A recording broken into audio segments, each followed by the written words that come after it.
அண்ணாமலை வந்த லண்டன் படிப்பு முடிச்சு வந்த வருகை தமிழக அரசியல் வரைச்ச மாற்றத்தை ஏற்படுத்த நினைக்கிறீங்களா சார்? கருநாகராஜ் வந்து புயல் வந்துருச்சு, இதுதான் ஒரிஜினல் புயல்ங்கிற மாதிரி அது வந்து அப்படிதான் அவங்க பேசுவாங்க இல்லையா? அப்ப அந்த அளவுக்கு ஒரு தாக்கம் இருக்குமா சார்? கட்சிக்காரங்க வந்து அவங்க உற்சாகப்படுத்துறதுக்காக ஆமா புயல் வந்துருச்சு அது வந்துருச்சு ஒரு பில்டப் கொடுக்கறது தானே. பாஜக தமிழ்நாட்டில் 8 மடங்கு வளர்ந்துருக்கு அப்படின்னு சொல்றாங்க. உண்மையிலே எந்த கட்சியோட வளர்ச்சி தமிழ்நாட்டு அதிகமா இருக்கு சார்? சீமானுக்கு வந்து இன்னைக்கு வரைக்கும் அவருக்கு உண்டான பெரிய பிளஸ் பாயிண்ட் என்னன்னா ஒவ்வொரு தேர்தலுக்கும் அவருடைய வாக்கு வங்கி அதிகரிச்சுட்டு இருக்கிறது. அப்ப இந்த 2026 அந்த வாக்கு வங்கி அதிகரிக்கணும். 2026 வந்து நாங்க வந்து எல்லா கையிலையும் வந்து சலங்கை கட்டி நாங்க ஆட போறோம், ஓட்டு பிரிகிறத வந்து அவங்க யோசிக்காம இருப்பாங்கன்னு நினைக்கலாமா? அதை கண்டிப்பா வந்து அதை யோசிச்சிருப்பாங்க. அதனாலதான் அவர் சொல்றாரு, நான் எல்லா விரலையும் சலங்கை கட்டி ஆட போறோம். ஆனா அந்த ஆட்டம் என்ன ஆட்டங்கிறது தான் நம்மளும் ஆர்வமா எதிர்பார்த்துட்டு இருக்கோம். அந்த ஆட்டம் வந்து ஒரு வெற்றி ஆட்டமா மாறணுங்கிறது தான் என்ன மாதிரி ஆட்களுடைய எதிர்பார்ப்பு. சீமான் அவர்களும் அவருடைய தம்பிமார்களும் சட்டசபைக்குள்ளார போகணுங்கிறது என்னுடைய ஆசை. அதே மாதிரி இல்ல மெம்பர்ஷிப் கார்டு இருந்தா காமிங்கிறார் சீமான். அதை சொல்லி முடிச்சதுக்கு அடுத்த நாள்ல இருந்து பாருங்க நிர்வாகிகளை பூரா வெளியே தூக்குறாங்க. அப்ப யாரெல்லாம் போறாங்களோ அவங்களெல்லாம் துரத்தி பிடிச்சி மைக்க போட்டு பேச வைக்கிறாங்க.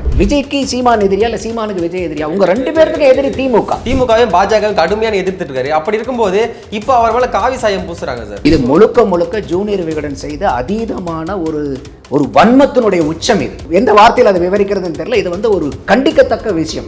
இதை வேற யாரையாவது நீங்க வந்து காவி ட்ரெஸ்ஸை போட்டீங்கன்னா எந்த கட்சியாவது உங்களை சும்மா விட்டுருமா? கடந்த வாரத்தில் வந்து ஊடகங்கள் வந்து முழுக்க இந்த 2 பேரோட சந்திப்பு பத்தி தான் பேசியிருந்தேன். இதை வந்து எதை மடமாற்றுறதுக்கான வேலையா இருக்கும்னு நினைக்கிறீங்க சார்? இது வந்து இன்னைக்கு அதானி பிரச்சனை ஓடிட்டு இருக்கு. இவரும் நம்ம ராமதாஸ் அவர்களும் வந்து அறிக்கை விட்டு எதுக்காக வந்தார், என்ன பண்ணாங்க, அவருக்கு வேலையில அறிக்கை விட்டுருப்பாரு, இதுக்கெல்லாம் பதில் சொல்லணுமாங்கிறார்.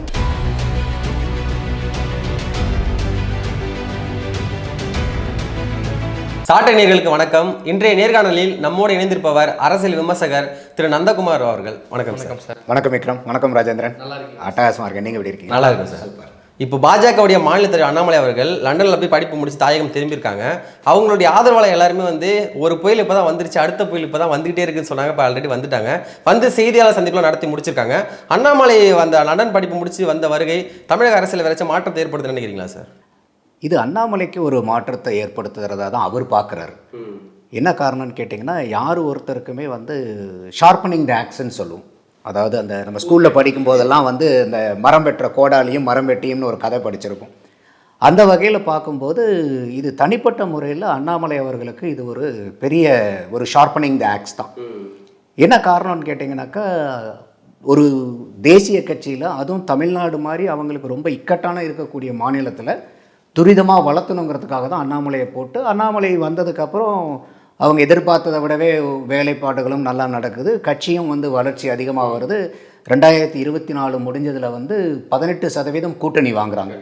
அப்போ இந்த அளவுக்கு வந்து கட்சியை வந்து கொஞ்சம் துரிதமாக வேகமாக வளர்ந்துட்டு வரும்போது ஒரு ஆகஸ்ட் 27 இன்னைக்கு வரைக்கும் ஒரு 3 மாத காலம் வந்து அவர் வந்து ஒரு அதிதீவிர கள அரசியலிருந்து 3 மாதம் படிப்புக்காக போறாரு அப்படிங்கிறது வந்து எந்த ஒரு கட்சியுமே வந்து இதை ஏற்றுக்க மாட்டாங்க. ஏன்னா அது நீங்கள் போய் படிக்கிறது பண்ணுறது உங்களுக்கு வந்து ஒரு தனி மனிதனாக உயர்த்திக்க உதவும். ஆனால் இது கட்சியினுடைய வேகம் குறையுமேங்கிறது இருக்கும். ஆனால் பிஜேபி எப்படி பார்க்குறாங்க அப்படின்னா, ஓகே அண்ணாமலையினுடைய தரமும் தகுதியும் உயர்ந்துச்சுன்னா அதன் மூலியமாக கட்சியினுடைய தரமும் தகுதியும் உயர்த்த முடியும். வேற மாதிரி கூட எடுத்துக்கலாமா சார்? ஏன்னா அதிமுக கூட்டணி இழந்தது காரணமே அண்ணாமலை தான். அவர் லண்டனுக்கு அனுப்பிவிட்டு 2 பேரும் கூட்டணி இணைக்கிறதுக்கான வாய்ப்பு செஞ்ச மாதிரி அப்படி எடுத்துக்கலாமா? அப்படி இருக்கிற மாதிரி இருந்தால் இன்னைக்கு நடவடிக்கை எடுத்து அண்ணாமலை வர்றதுக்கு முன்னாடி அதை செஞ்சு முடிச்சிருக்கு. அதற்கான சூழல் இருந்துச்சுல. ஏன்னா அண்ணாமலை அவர்கள் வந்து லண்டன் போனதுக்கப்புறம் இங்கே இந்த பக்கம் ஒரு கிரீன் சிக்னல், அந்த பக்கம் ஒரு கிரீன் சிக்னல் இருந்துச்சு. அதிமுக பாஜக வந்து மோதல் வந்து பீக்கில் இருந்துச்சு. அண்ணாமலை போகிறதுக்கு முன்னாடி அவர் போனதுக்கப்புறம் அது ஸ்மூத்தான மாதிரி இருந்துச்சு. இதெல்லாம் வந்து அதற்கான ஒரு சாத்தியக்கூறுகள் தானே சார்? அரசியலில் வந்து என்னென்னா, ஒவ்வொரு கட்சியுமே வந்து அதிகமாக பேசப்பட்டுக்கிட்டு இருக்கணும். அதாவது நீங்கள் நல்ல விஷயத்துக்காக பேசப்படுறீங்களோ கெட்ட விஷயத்துக்காக பேசப்படுறீங்களோ, you should be spoken about. நீங்கள் தான் வந்து டாபிக் ஆஃப் டிஸ்கஷனாக இருக்கணும். இதை தான் எல்லா அரசியல் கட்சியுமே விரும்புவாங்க. அந்த மாதிரி பார்க்கும்போது அண்ணாமலை அவர்கள் படிக்க போகிறதுக்கு முன்னாடி வரைக்கும் எல்லா மீடியாலையுமே வேணும்னே அவர் வம்படியாக யாரையோ ஒருத்தரை கூப்பிட்டு ஏதோ ஒரு ப்ரெஸ் மீட்டு கொடுத்து அதிமுகவை தான் குறிப்பாக அவர் வந்து அதிகமாக அடிச்சிட்டு இருக்கிறது. அப்புறம் டிஎம்கே ஃபைல்ஸ்ன்னு சொல்லி ப்ரிப்பேர் பண்ணது. ஸோ அவர் மீடியாவுடைய வெளிச்சத்தில் எப்பயுமே இருந்துகிட்டு இருக்கணுங்கிறதுல ரொம்ப அதீத முயற்சி. அது அவருடைய தனிப்பட்ட முயற்சியும் கூட. அதோடு வந்து பார்த்திங்கன்னா பிஜேபி வந்து ஒரு மத்தியில் ஆளக்கூடிய கட்சி, அவ்வளோ பவர்ஃபுல்லாக இருக்கக்கூடிய கட்சியினால் ஈஸியாக அவங்க வந்து ஊடகத்தினுடைய வெளிச்சத்தை வாங்கிட முடியும். ஸோ அது ரெண்டும் சேர்ந்து தான் அங்கே நடக்குது. அப்போ ஊடக வெளிச்சத்தை உங்களுக்கு ஏற்படுத்த முடிஞ்சாலும் அதுக்குண்டான தகுதியான ஒரு ஆள் அங்கே இருந்தால் அதுக்குண்டான பவர் அதிகமாக இருக்கும்.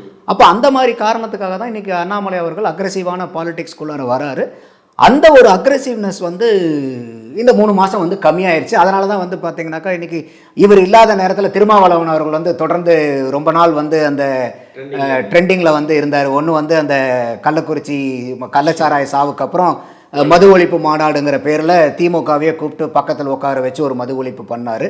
அதுக்கு அடுத்தது ஆதவ் அர்ஜுனா வந்து அவங்க பேசப்பட்டது, ஆட்சியிலும் பங்கு அதிகாரத்திலும் பங்கு. அப்போ வந்து விஜய் வந்து பேசும்போது ஒரு டெய்லி காலையில் பல்லு வளர்க்குறவராட்டம் எந்திரிச்சு இல்லை நான் திமுக கூட்டணியில் தான் இருக்கேன்னு சொல்லி அவருக்கு உண்டான அந்த ஸ்பேஸ் அவர் வந்து ஆக்குப்பை பண்ணார்.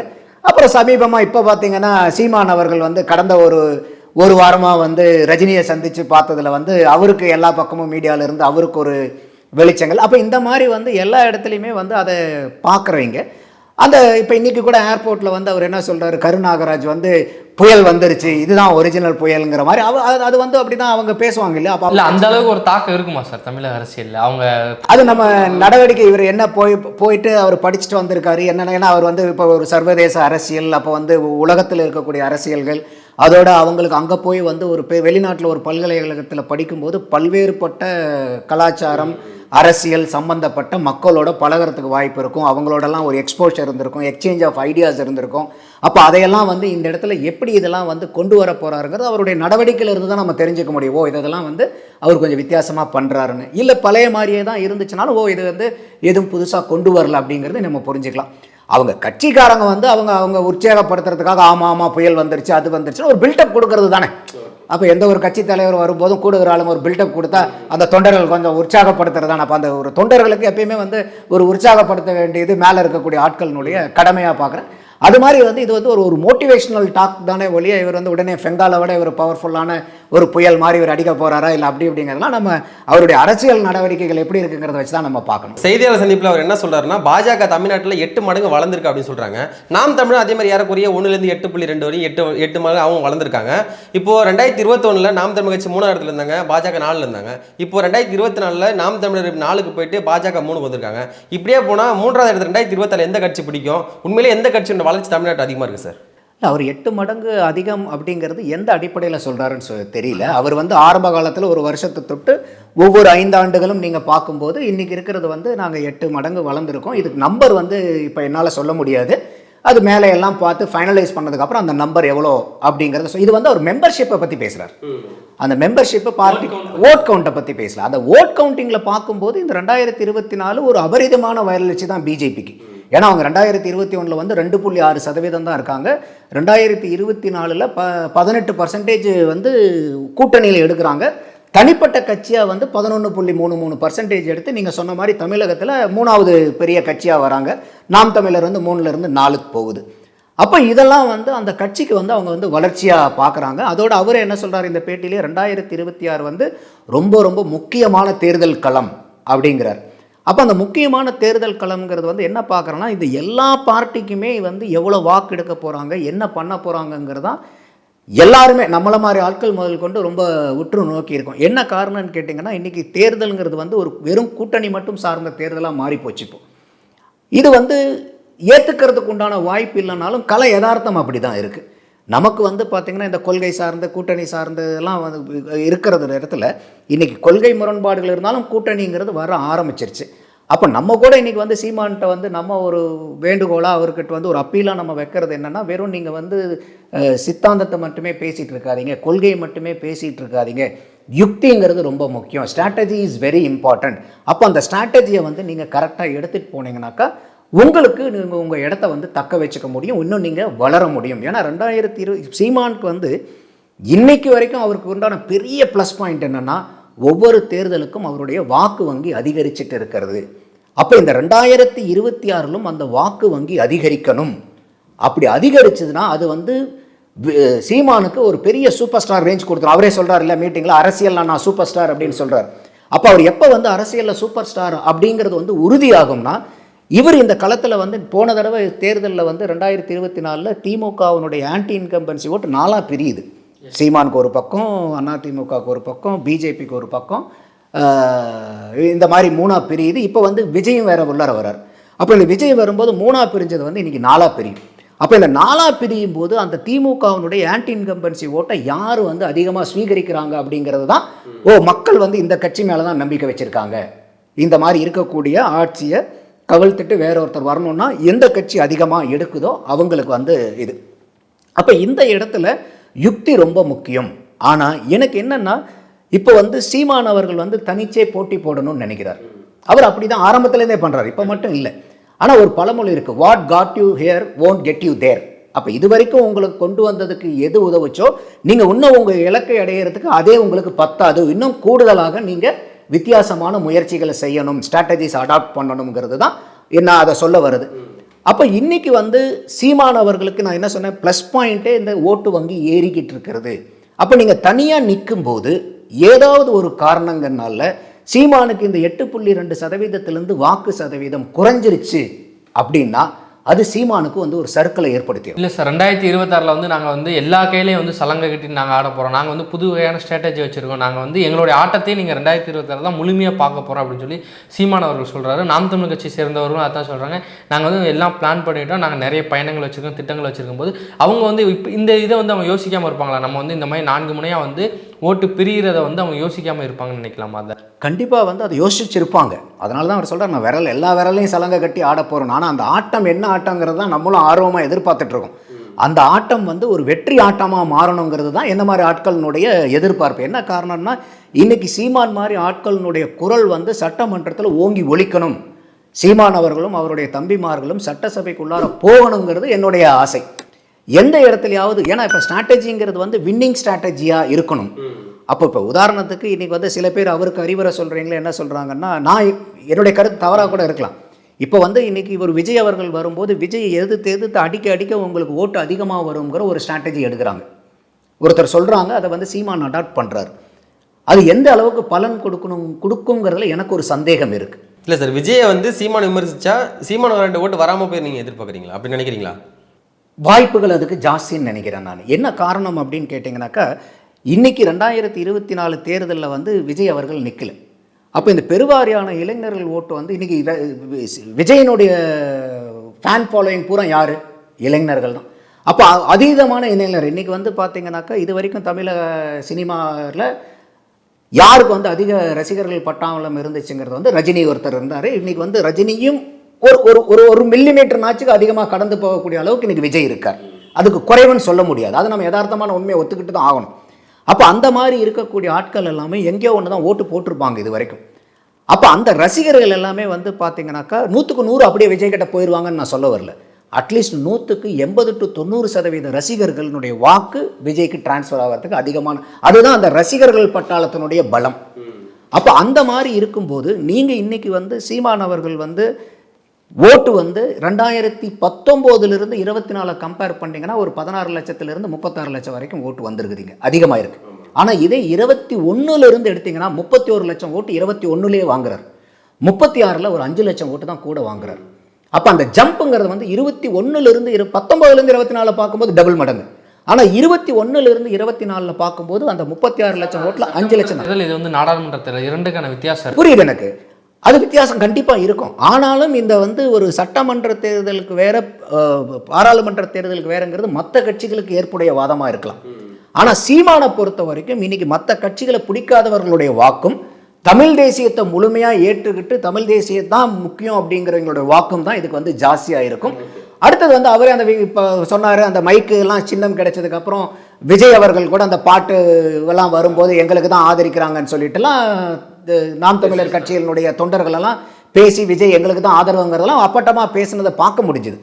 அப்போ இந்த மாதிரி இருக்கும்போது உங்களுக்கு இன்னைக்கு விஜயம் வந்து வர்றது வந்து திமுகவை எதிர்த்து தான் வராரு, பாரதிய ஜனதாவை எதிர்த்து வராரு. சீமான் அவர்களும் அதே பாரதிய ஜனதாவை தான் முழுமையாக எதிர்க்கிறாரு, அதே பிஜேபி இதை திமுகவையும் தான் முழுமையாக எதிர்க்கிறார். அப்போ என்ன ஆகுதுன்னா, இந்த நவம்பர் 1ஆம் தேதியிலிருந்து பார்த்தீங்கன்னா சீமானுடைய எதிர்ப்பு பூரா எங்கே திரும்புதுன்னா திமுக பக்கம் இருந்தது பூரா விஜய் பக்கம் திரும்புது. இல்லை சார், இப்போ வரைக்கும் திமுக ஆனால் கடுமையானதான் எடுத்துருக்கு. நீங்கள் நல்லா எடுத்து பாருங்களேன், அந்த நவம்பர் 1ஆம் தேதியிலிருந்து எத்தனை காலகட்டத்தில் அவர் பேசினதில் அதீதமாக எப்பயுமே திமுகவை தான் எதிர்ப்பார். ஆனால் இந்த நவம்பர் 1ஆம் தேதிக்கு அப்புறம் அந்த மாநாடு முடிஞ்சதுக்கப்புறம் விஜயனுடைய மாநாடு முடிஞ்சு கூட ஒரு 2 நாள் 3 நாள் கம்மி தான் இருக்குது. அந்த 1ஆம் தேதியிலிருந்து தான் அவருடைய அந்த உக்கிரமான விமர்சனங்கள்லாம் அதிகமாக வருது. அதிலிருந்து தொடர்ந்து அவரை அடிச்சுக்கிட்டு வராரு. இப்போ நடந்த இவர் என்ன சொல்கிறது, நம்மளுடைய பிரபாகரன் அவர்களுடைய பிறந்த நாளில் கூட சொல்கிறார், 200 கோடி விட்டுட்டு வர்றது பெருசுனா நான் 2000 கோடி. இதெல்லாம் விஜய்க்கு எதிர்ப்பான விமர்சனங்கள் தான். இப்போ இந்த 200 கோடிங்கிற கம்பாரிசன் ஏன் அங்கே வருது? அப்போ நீங்க உங்க 2 பேர்த்துக்குள்ளார நீங்க போட்டி போடுற, நீங்க விஜய்க்கு சீமான் எதிரியா இல்லை சீமானுக்கு விஜய் எதிரியா? உங்க 2 பேர்த்துக்கு எதிரி திமுக. அப்போ உங்க 2 பேர்த்துக்குள்ளார அந்த வந்து அண்டர்ஸ்டாண்டிங் வரணும். இதை தான் நான் ஆரம்ப காலத்துல இருந்தே சொல்லிட்டு இருக்கேன். விஜயும் சீமானும் ஒன்னு சேரணும். இல்ல அதுக்கான சாத்தியக்கூறுங்க இருக்கா சார்? ஏன்னா சீமான் வந்து விஜயோட போக மாட்டேன்னு உறுதியா சொல்லிட்டாரு. சீமான தலைமை ஏற்றி விஜய் வர வாய்ப்பு இருக்கா? இல்ல இதுதான் நான் மறுபடியும் அதுக்கே முதல்ல சொல்லியிருந்தேன், இந்த ஈகோவை விடுங்க. நீ எனக்கு கீழே வரணுமா, நான் உனக்கு கீழே வரணுமாங்கிற ஈகோவே வேண்டாம். நான் அதுதான் உதாரணத்துக்கு எக்ஸாம்பிள் சொன்னேன். இன்னைக்கு நடந்து முடிந்த 2024 பாராளுமன்ற தேர்தலில் இந்தியா கூட்டணிக்கு யாரு வந்து பிரதம வேட்பாளர் எங்கேயாவது அனௌன்ஸ் பண்ணாங்களா? எதுவுமே பண்ணல. அப்போ அவங்க தேர்தல் 28 கட்சி கூட்டி ஒன்னா பண்ணி அவங்க இன்னைக்கு வந்து ஒரு குறிப்பிட்ட நம்பரை வந்து இன்னைக்கு தொட்டாங்கல்ல. முதல்ல இருந்ததை விட 2019 இருந்ததை விட 24 அதிகமான சீட்டு கொண்டு வந்தாங்களா? அந்த மாதிரி நீங்க போட்டி போடுங்க உங்களுக்கு. ஏன்னா இப்போ இது என்ன ஆகும்னு கேட்டிங்கன்னா, எதுக்காக சொல்ல வந்தேன்னா விக்ரம், இதை இன்னைக்கு விஜய் அதாவது சீமானை வந்து விஜயை நோக்கி மடைமாற்றி விட்டாங்க. அடுத்தது என்ன ஆகுது? இப்போ சீமான் கட்டிய என்ன இன்னொரு கட்டமைக்கிறாங்க அந்த கட்சிக்குள்ளாரனா, பாருங்க உங்க கட்சியில இருந்து ஆட்கள் பூரா கொத்து கொத்தா வெளியே போயிட்டு இருக்காங்க. அதே மாதிரி இல்ல மெம்பர்ஷிப் கார்டு இருந்தா காமிங்கிறார் சீமான். அதை சொல்லி முடிச்சதுக்கு அடுத்த நாள்ல இருந்து பாருங்க நிர்வாகிகளை பூரா வெளியே தூக்குறாங்க. ஒவ்வொரு மாவட்டத்தில இருந்தும் யார் யாருங்கிறத, அப்ப யார் யாரெல்லாம் போறாங்களோ அவங்களெல்லாம் துரத்தி பிடிச்சி மைக்க போட்டு பேச வைக்கிறாங்க. அவரே சொல்றாரு சார், இதெல்லாம் கலைகள் எடுக்கிறீங்க, என் பின்னாடி ஒரு பூச்சி இருக்குது எனக்கு தெரியாது, நீங்க அதை எடுக்கும்போது எனக்கு அது நல்லதுன்னு சொல்லி அவர் சொல்றாருல சார். இல்ல இது வந்து நல்லதுங்கிறது வந்து கட்சிக்கு நல்லது இல்லைங்கிறேன் நான். என்ன காரணம்னா, இன்னைக்கு சீமான் வந்து அவர்களுடைய பேச்சின் மூலியமா அவர்களுடைய கருத்தாளத்தின் மூலியமா நீங்க புது தொண்டர்களை உள்ளார கொண்டு வந்துட்டே இருக்கீங்க. அப்ப அந்த கொண்டு வந்துகிட்டு இருக்கும்போது ஒரு பக்கம் நீங்க ஓட்டையில வந்து, இப்ப நான் பாக்கெட்ல பணத்தை போடுறேன், சம்பாரிச்சு பாக்கெட் போடுறேன், ஆனா அந்த பாக்கெட் ஓட்டையா இருந்துச்சுன்னு வச்சுங்க, நான் பணத்தை மேல போடுறது ஏதாவது பிரயோஜனம் இருக்குமா? நான் மேலே போறது பூரா ஆட்டோமேட்டிக்கா இங்க லீக் ஆகிட்டே இருக்கும். கட்சியில் நம்ம கேட்கும்போது என்ன சொல்றாங்கன்னா, இவங்க எல்லாமே வந்து பொறுப்புல இருந்தவங்க, இப்போ வந்து பொறுப்பு நாங்கள் வந்து எல்லாத்தையுமே மறுகட்டமைப்பு சீரமைப்பு போய்கிட்டு இருக்கு, இவங்களுடைய பொறுப்பெல்லாம் பறிச்சதுனால இவங்க வந்து அது அதிருப்தியில் வெளியே போறாங்க, உள்கட்சி விவகாரங்கள் வந்து வெளியே எங்கேயும் வந்து அவங்க பேச தேவை கிடையாது, அவங்களுக்கான இதுவும் இல்லைன்னு சொல்லியிருக்காங்க.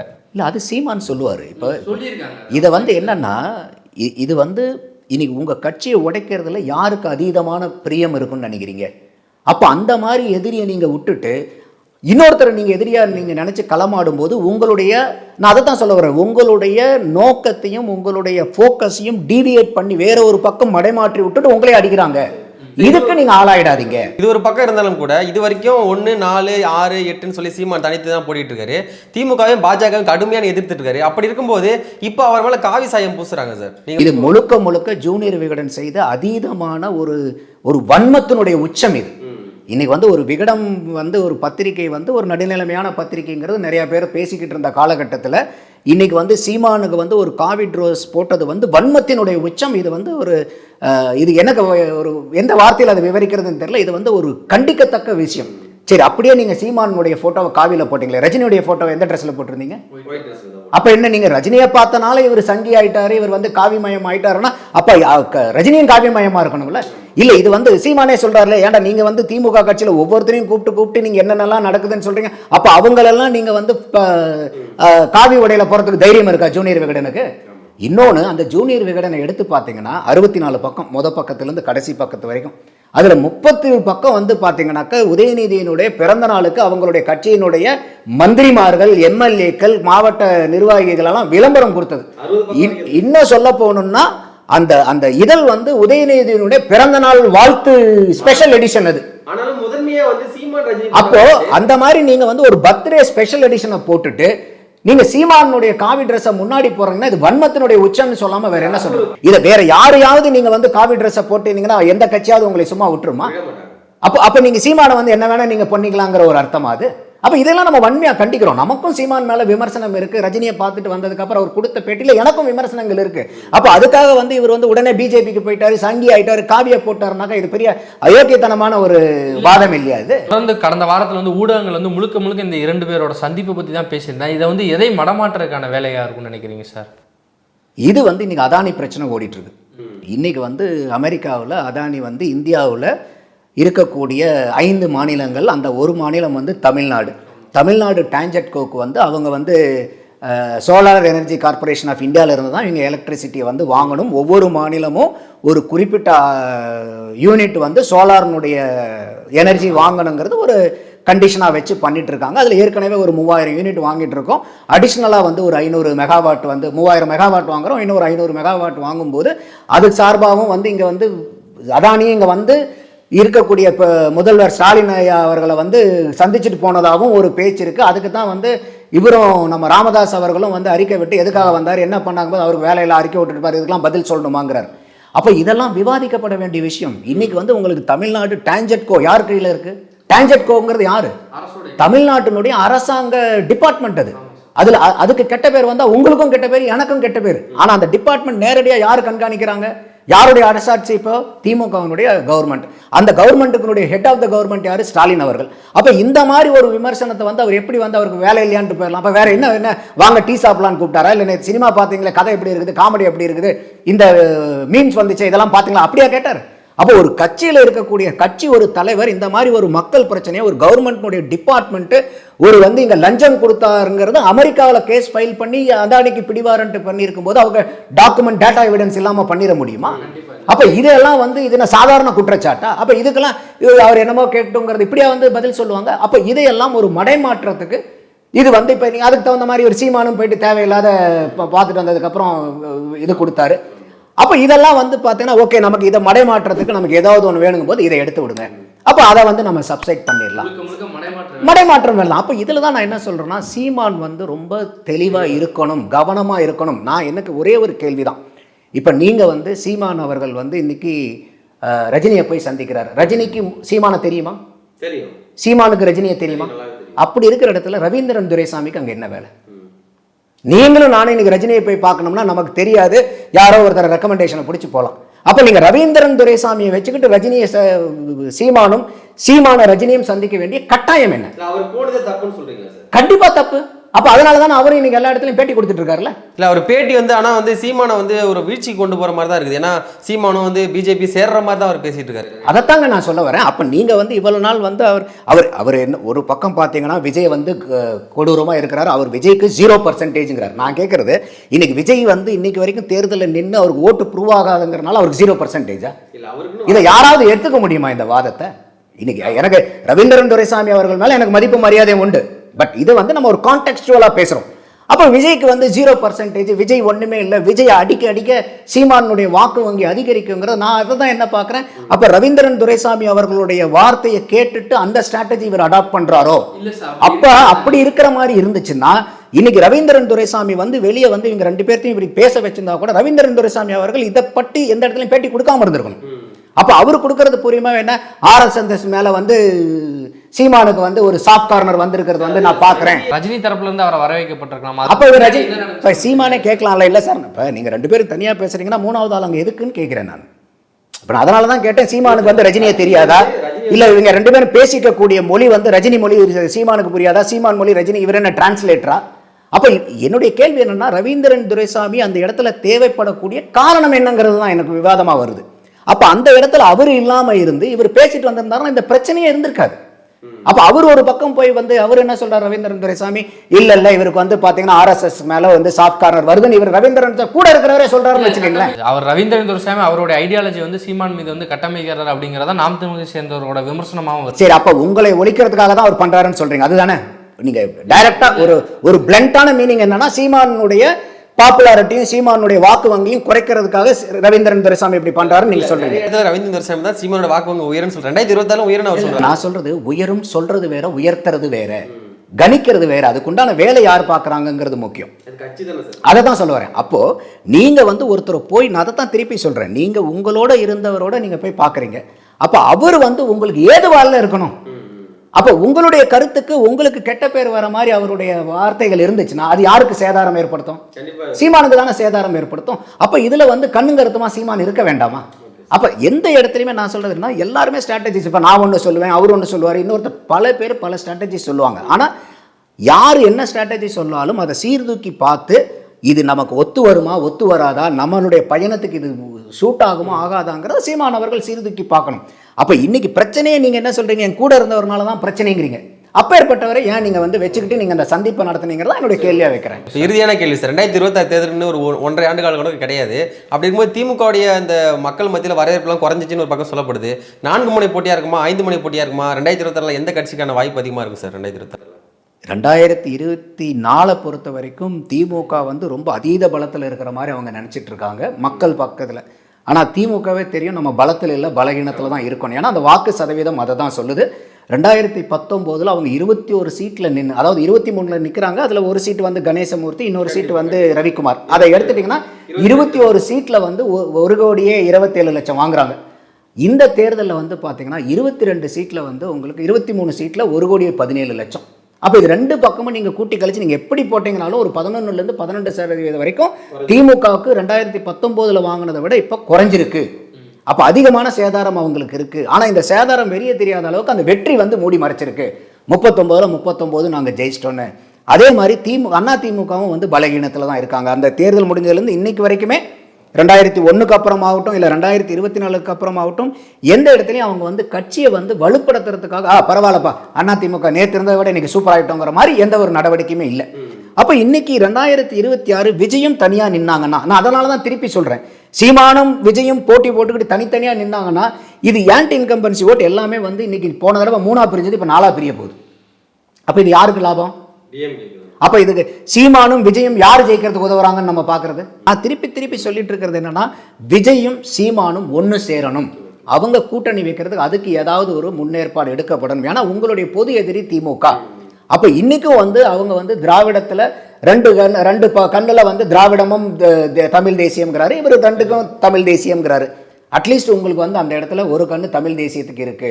ஏதாவது ஒரு இடத்துல இது யுக்தி முக்கியம். அப்ப நீங்க வந்து உங்களுக்கு சொல்றீங்க, இல்ல நீங்க ஏறி நீங்க விஜய் அடிச்சுக்கிட்டே இருங்க உங்க ஓட்டு வங்கி அதிகமாயிரும். இது வந்து பெஸ்ட் கேஸ் சினாரியோ. இந்த தேர்தலில் இப்படி 4 முனை போட்டியா இருந்து இந்த 8.2 விட சீமான் வந்து அதிகமா வாங்கிட்டாருன்னா சூப்பர் ஸ்டார். அவர் சொல்ற மாதிரி அவர் சூப்பர் ஸ்டார். ஆனா எனக்கு என்ன ஒரு பயம்னா, சப்போஸ் இன் கேஸ் இதுல கன்சாலிடேட் ஆகாம 8.2க்கு கீழே உங்களுடைய வாக்கு சதவீதம் போயிருச்சுன்னா அதையும் நீங்க யோசிக்கணும்.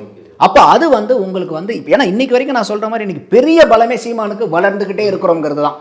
அதுக்கு ஒரு முட்டுக்கட்டை வந்துடக்கூடாது. ஏன்னா அந்த வளர்ந்துகிட்டே இருக்க கட்சிங்கிறனால தான் உங்களுக்கு உள்ளார வராங்க. அப்ப அந்த ஒரு முக்கியமான மெயின் புள்ளிக்கு எந்த சேதாரத்தையும் நீங்க ஏற்படுத்தாதீங்க.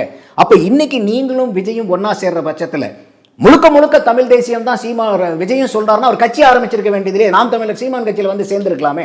அப்ப ஏதாவது ஒரு இடத்துல ஒரு மையப்புள்ளியை பார்த்து நீங்க 2 பேரும் இணையும் போது என்ன ஆகும்னா, அவங்க 2 பேரும் ஷீட் ஷேரிங் பண்ணும்போது இல்ல கட்சிகளும் இன்னும் பல வருவாங்க, அதுக்குள்ள டீப்பா போக விரும்பல. அப்ப என்ன ஆகும், இன்னைக்கு சீமானுக்கு 8ங்கிறது வந்து 15% 18% ஓட் ஷேர் இன்க்ரீஸ் ஆகும். அப்ப இன்னைக்கு இருக்கிறத விட 2026ல ஒரு பெரிய பலமிக்க கட்சியா சீமான் இருப்பார். இது இந்த கூட்டணியில் இவங்க 2 பேரும் அலைன் ஆனாங்கன்னா இவ்வளவு பெரிய ஆகச்சிறந்த பலம் வந்து கட்டாயம் சீமானுக்கு கிடைக்கும், இதுல டவுட்டே கிடையாது. ஆனா தனியா நிற்கும் போது இது கிடைக்காம அந்த வாக்கு சதவீதம் குறையறதுக்கும் வாய்ப்பு இருக்குது. அதை வந்து சீமான் மறந்துடக்கூடாது. அது வந்து உங்களுடைய மெயின் கோர். அந்த மெயின் கோரை வந்து பெட்டிங் வைக்காதீங்கன்ற நான். ஆனால் 2016 சார் ஸ்டாலின் அவர்கள் வந்து எதிர்கட்சியாக கூட கிடையாது. ஆனால் 2018 39 38 எடுத்தாங்க. அப்படி இருக்கும்போது இப்போ 2026 அவங்க ஆளுங்கட்சியாக இருக்கவங்க திரும்பி ஆட்சி பிடிக்கிறது பெரிய விஷயம் கிடையாதுல்ல சார்? ஆமாம், அதைத்தான் நான் சொல்ல வரேன். அப்போ நீங்கள் இன்னைக்கு வந்து வலுவான கூட்டணியை நீங்கள் எதிரில் அமைக்கலைன்னா இருக்கக்கூடிய கட்சி திருப்பி அதே தான் நான் சொல்கிறேன். நீங்கள் திமுக 2வது தடவை ஜெயிப்பாங்க, சரித்திரத்தில் ஜெயிச்சது இல்லை கலைஞர் ஆட்சிக்கு வந்ததுக்கப்புறம். அந்த திமுக அந்த சரித்திரத்தை உண்டு பண்ணுறதுக்கு சீமான் அவர்களும் விஜய் அவர்களுமே காரணமாக ஆகிடுவீங்க. அது ஆகாதீங்க. 2 பேரும் நீங்கள் போயிட்டு இருக்கிற வேகத்தை குறைச்சிட்டு நின்று இழப்பாரி கொஞ்சம் யோசிங்க, ஒருத்தர் பாருங்க, மனம் விட்டு பேசுங்க, யாரு நமக்கு பொது எதிரின்னு புரியுங்க, இதுக்கு எப்படி நம்ம டேக்கிள் பண்ணுறதுன்னு யுக்தியை யோசிங்க. அப்போ உங்களுக்கு எல்லாமே விட கிடைக்கும். நீங்கள் வந்து ஒருத்தர் உங்கள் 2 பேர்த்துக்குள்ள எதிர்த்துக்கிறது உங்களுக்கு உண்டான அரசியல் இல்லை. நீங்கள் வந்திருக்கிறது 2மே உங்களுக்கு பொது எதிரி வேற.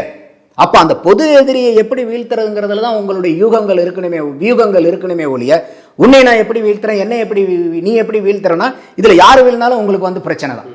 அப்போ ஒன்றுபட்டால் உண்டு வாழும். அப்போ நீங்கள் 2 பேரும் சேரும்போது என்ன ஆகும்னா, என்னுடைய திருப்பி நான் சொல்கிற ஆசை, சீமான் ஆகட்டும் அவருடைய தம்பிமார்கள் ஆகட்டும் சட்டசபைக்குள்ளார போகணும், அவங்களுடைய குரல் ஓங்கி ஒலிக்கணும். இன்னைக்கு தெருவில் இருக்கக்கூடிய மீட்டிங்கில் கேட்கக்கூடிய அந்த ஒளிகள், அந்த சித்தாந்தங்கள், அந்த தத்துவங்கள், அந்த பேச்சுக்கள், அந்த வீரியங்கள்லாம் சட்டசபையில் கேட்கும்போது அதனுடைய பவரே வேற. அப்போ நீங்கள் சட்டசபைக்குள்ளார போகிறதுக்கு நீங்கள் பண்ணுங்க. அவர் எல்லா விரலையும் நான் சலங்க கட்டி ஆடல, இந்த ஒரு ஆட்டத்தையும் நீங்கள் கன்சிடர் பண்ணுங்கிறது என்னுடைய வேண்டுகோள் சீமான் அவர்களுக்கு. உங்களுடைய நேரத்தை ஒதுக்கி பல்வேறு கருத்துக்களை பகிர்ந்து கொண்டமைக்கு நன்றி. நன்றி சார். நன்றிமா. சாட்டை எடுத்து நாட்டை திருத்து, இளம் தலைமுறை தானே நீ